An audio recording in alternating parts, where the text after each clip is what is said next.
একজন আপু আমাকে কমেন্ট করেছিল যে আপু সিক্রেট ফাউন্ডেশনের রেসিপিটা দেন। সো আজকে আমি সিক্রেট ফাউন্ডেশনের রেসিপিটা আপনাদের সাথে শেয়ার করলাম। সো আমি এখানে ফার্স্টে কসমিকের একটা প্যান স্টিক নিয়েছি, শেড হচ্ছে 626A। আমি সামান্য একটু প্যান স্টিক নিয়ে নিলাম। এরপর গোপীনাথের ইয়েলো কালার প্যান স্টিকটা নিচ্ছি। এটা একদম অল্প পরিমাণে নিতে হবে, নাহলে আপনার বেসটা একদম হলদে বা ওয়ার্ম টোনের হয়ে যেতে পারে। এরপর আমি একটা প্যানকেক নিয়ে নিলাম, শেড হচ্ছে 21। এটা হচ্ছে অরিজিনাল গোপীনাথের প্যানকেক।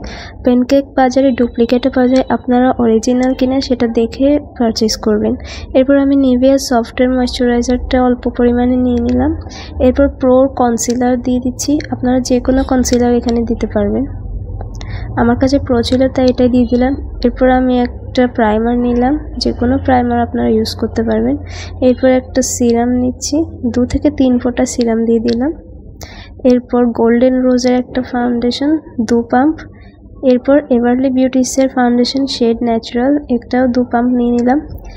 এরপর পন্ডস বিবি একটা ফাউন্ডেশন নিয়ে নিলাম। আপনারা যে কোনো ফাউন্ডেশন আপনাদের কাছে যেটাই থাকুক আপনারা সেটা দিয়ে এই বেসটা ক্রিয়েট করতে পারবেন। এরপর আমি সামান্য একটু হাইলাইটার দিয়ে দিচ্ছি। এরপর একটা ব্রাশ দিয়ে এগুলো সব উপাদান একসাথে মিক্স করব।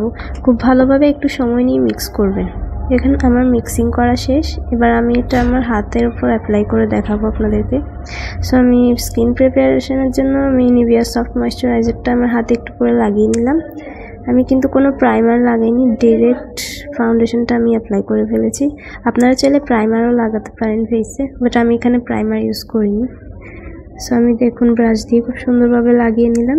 এরপর একটা বিউটি ব্লেন্ডার দিয়ে খুব আলতো হাতে একটু সময় নিয়ে ব্লেন্ড করবেন। ভিডিওটা একটু ফাস্ট প্রসেসে বানিয়েছি, তাই হয়তো মনে হচ্ছে আমি খুব তাড়াতাড়ি কাজটা করেছি।